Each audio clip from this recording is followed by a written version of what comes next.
Welcome to 32 and 32, where we count. Anyway, that's beside the point. At the end of the day, it's a business. If you're the Rams, you are officially coming off the absolute worst performance in the Super Bowl ever. I think Robert Kraft is peas in someone else's pod. I mean, y'all Super Bowl wins are so old. I mean, the rings are probably to dust right now. So, Not about the Eagles today. We're talking about the Bears. Yeah. So, as usual, let's take a look first at their free agent signings. Thanks for watching, folks. That is today's analysis of the Minnesota Vikings.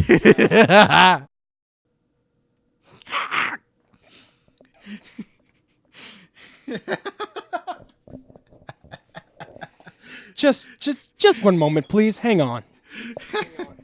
Come here. Sorry. Yeah. But anyways, welcome to 32 and 32, where we analyze 32 teams in 32 days leading up to the opening kickoff. And today's team, we're staying in New York today, people. But this time we're covering the Jets, Jets. Big green. And let's just say I am super excited for this Jets team going into this season. Not only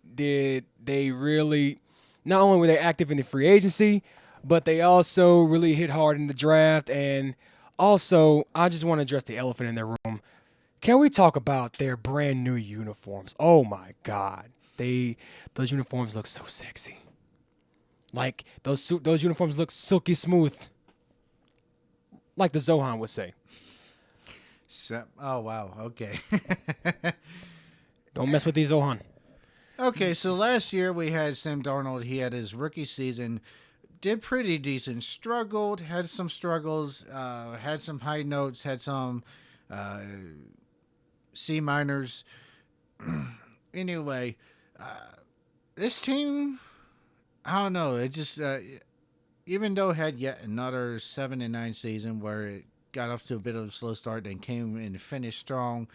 You almost saw some stuff from it last year where you kind of thought that maybe, just maybe, they can actually make a playoff run this year. And I see this Jets team actually making a playoff run this season. They continue to stack that defense. Let's just point that out. This defense keeps getting better each and every season.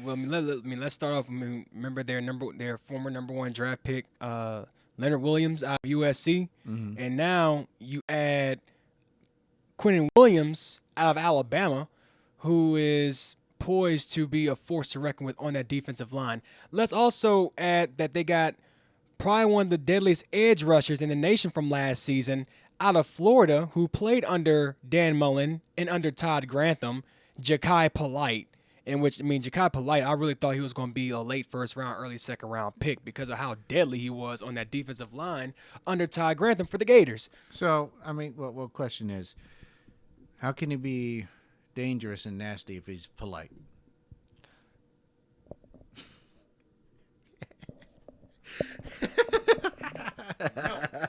No. Continue. Let's go to the free agency. Free agency was what I was most impressed with. Let's talk about. They got Le'Veon Bell. Thanks for the mini concert. They got Le'Veon Bell, in which the Jets were a team that had the chest to give him an offer that he wouldn't turn down. 4-year contract worth $52.5 million, $25 million fully guaranteed. They ended up signing Henry Anderson. They re-signed Henry Anderson, 3 years, $25 million. They add some weapons on the receiving corps by getting Josh Bellamy to a 2-year, $7 million. They signed Jamison Crowder, 3 years, $28.5 million.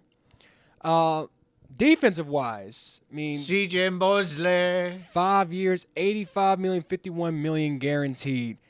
And let's also add they got Jamal Adams in the secondary as well, who has definitely performed, way above standard since he's gotten to New York. Yeah, and apparently put the Patriots mascot in the hospital. Oh, that's just violent. You don't remember that? Yeah. Last year's Pro Bowl? Yeah. Bam! I remember that. But this Jets team, in the front office, they are laser focused on building because, last year was kind of a rebuild year. I mean, they had drafted Sam Darnold. It was kind of, bringing in of a new era in New York in the Meadowlands. But this front office has made it clear they want to build weapons around their franchise quarterback. They want their team to get back to prominence again. So, I mean, I just got to take my hat off to the front office. Front office, you get a hat off. Get a salute.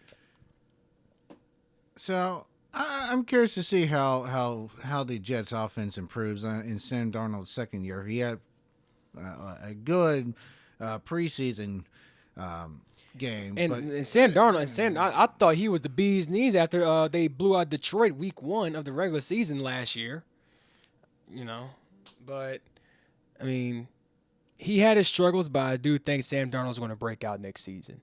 Especially you add a couple more weapons in, to your receiving core. You got a running back who is a force in the run game. I mean, you look at Le'Veon Bell in Pittsburgh. Need I say more? And I feel that having Le'Veon Bell in the backfield with Darnold is going to take a lot of pressure off of him. He's going to get a lot more comfortable, and we're going to see a much more confident Sam Darnold in the pocket. Let's just say we're going to see an offense that's going to turn a lot of heads next season. Well, I definitely agree with you that adding Le'Veon Bell is going to add to that offense. But still, I can't think of any receivers they have. Talking about the Jets? Yeah. I mean, they end up getting Jameson Crowder and Josh Bellamy. I mean, and they got Kearse. They do have Kearse, don't they? Yeah. Jermaine Kearse or Dunstan Kearse?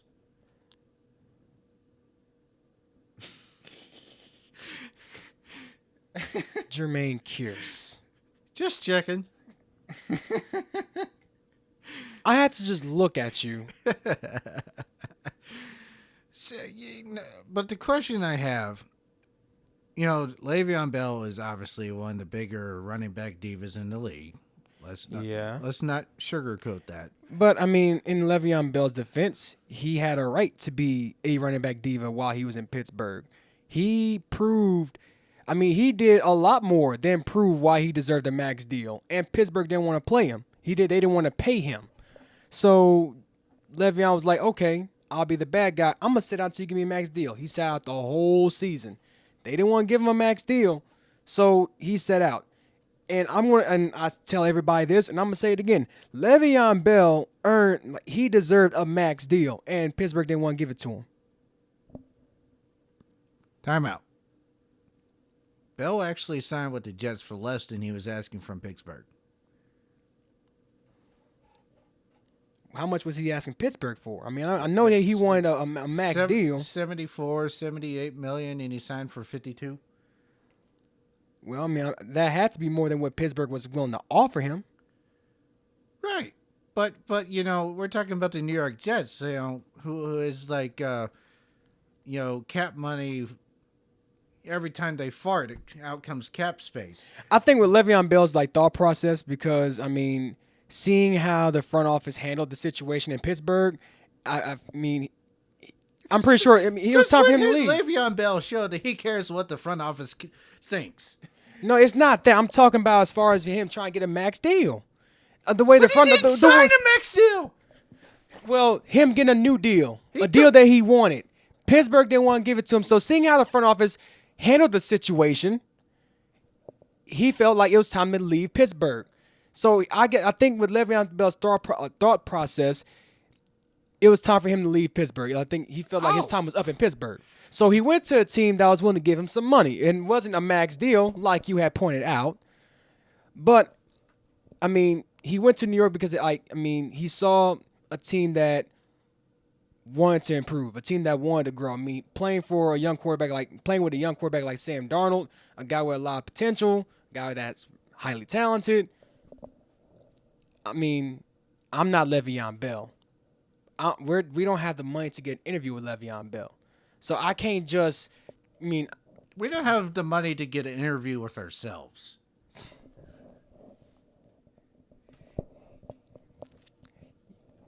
Trying to have a fight? You got some boxing gloves, huh? I could come up with some. Hey, you work at Academy. They can get you some for you can get some for a discount. Yeah, I saved 20% by shopping at Academy. Good deal. But as I was saying about Le'Veon Bell, he felt like it was time to leave Pittsburgh. He did. I mean, look. I mean, Pittsburgh was already, as far as the locker room chemistry, it was already turning into a toxic wasteland, front office and locker room. So he wanted to go somewhere where he can get a fresh start. Yes, it's not the money that not all the money that he asked for, but he felt like this was a good start for him to go to New York. So he's with the Jets now, and the Jets are happy as hell. Well, I wouldn't be happy if I'm in hell, but anywho. Who would be? Unless you're like Aleister Crowley or somebody. Wow. I mean, true. I'm going to be kind of silent for the next few seconds. I can't, I just want to know, are they ever going to be happy with their defense? Because they keep adding to it every year. Last year they signed Tremaine Johnson away from L.A. officially. This year they get C.J. Mosley. They draft really good defensive players every year. Yeah, I wonder why they can't ride their defense like they did in 2010 and 2011. I think they're trying to build their defense back up to how their defense used to be. And, I mean, because of them being so young, it's going to take time for them to really get into their prime. Because if Sam Darnold can even just be halfway decent, this team actually got to the AFC title game back-to-back seasons. With Mark Sanchez. Mark freaking... All right, Mr. Butt Fumble. Freaking Mark Sanchez. Yes, we're talking about the same quarterback that used to eat hot dogs on the sideline. Yes, I did see a video of him eating a hot dog on the sideline during the game. Yeah. Because I'm just saying, not only that, this offensive line has to protect Sam Darnold because, I mean, behind Sam Darnold... Oh, wait, they got Trevor Siemian. Oh, yeah, Sam Darnold needs to stay healthy. I mean, Simeon, Darnold, what's the difference? What you mean, what's the difference? I don't know. I'm asking you that question. Big difference. I actually have faith in Sam Darnold. I don't have any faith in Trevor Siemian. I mean, when he first started off in Denver, I had a little faith in him, but he just started kind of going... Whoa. So what you're saying is you don't have any trust in John Elway's regurgitated seconds.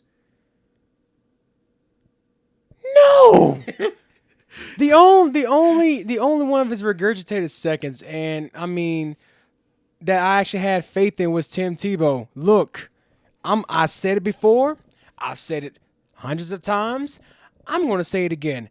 John Elway ruined Tim Tebow's career. I will say it right then and there. You can go ahead and argue me down on it. John Elway ruined Tim Tebow's career. If it wasn't for John Elway, Tim Tebow would probably still be in the league right now. And I have evidence to support it. You want to hear it? No. Too bad. Okay, so since we're on John Elway's regurgitated seconds, I mean, as far as regurgitated seconds, I mean, like food that you don't like, food that doesn't sit well in your stomach. Well, Tim Tebow, that's like, I mean, we're talking about some, like, why would you want to regurgitate good food? And the food is good for you. So there's a situation in Denver back when the Broncos signed Peyton Manning. This was after Tim Tebow knocked off the Pittsburgh Steelers after one play in overtime. The 80-yard touchdown to Demaryius Thomas. You remember that? And a lot of Denver fans was like, the future is bright. And then they ended up getting Peyton Manning. What John Elway should have done was to sit Tim Tebow behind Peyton Manning. Let Tim Tebow learn from Peyton Manning. That way, whenever Peyton Manning gets done, or if they want to trade away Tim Tebow actually has market value because he learned from one of the best to ever do it. That's my thought process about it. Tim Tebow would have gotten a lot better. Tim Tebow would still be in the league. He would be a franchise quarterback. And look, I'm going to address the elephant in the room. Tim Tebow, he didn't put up the best numbers. But one thing Tebow knew how to do was win. And the year before Manning got to Denver, Tebow led that Broncos team to the playoffs and gave them a playoff victory on just one play. So I didn't mean to go off topic, but I had to rant because it just boils my blood every time I think about it. well, It's all your fault. so before I get on my next point, I remember seeing this meme once. It was a 2-picture meme. The first picture was Tim Tebow Tebowing with the caption, "Lord, please let Denver win the Super Bowl." And then the next picture is Peyton Manning walking through the door, passing Tim Tebow, and the caption is, "Hey, God sent me."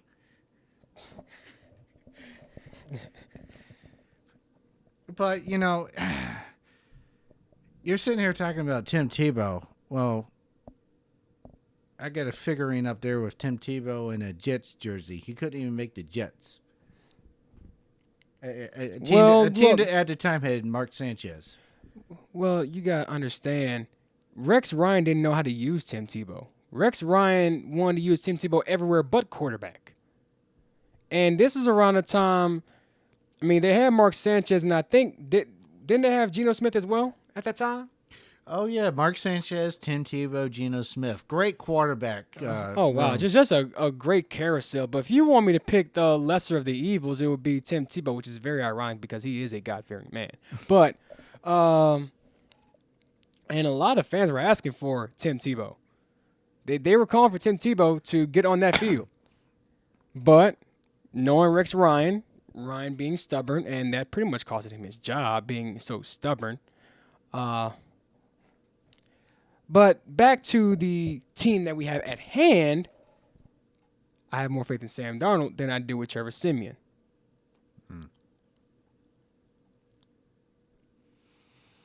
I'm sorry, I got no Simeon puns for you right now.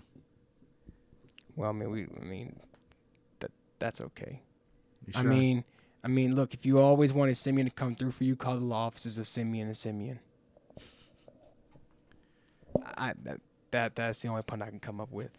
Or you can try and get Simeon Rice, but he was a defensive tackle. He wasn't a quarterback. He was pretty good for the Buccaneers. Or, if you're hungry, you can get some Simeon Toast Crunch.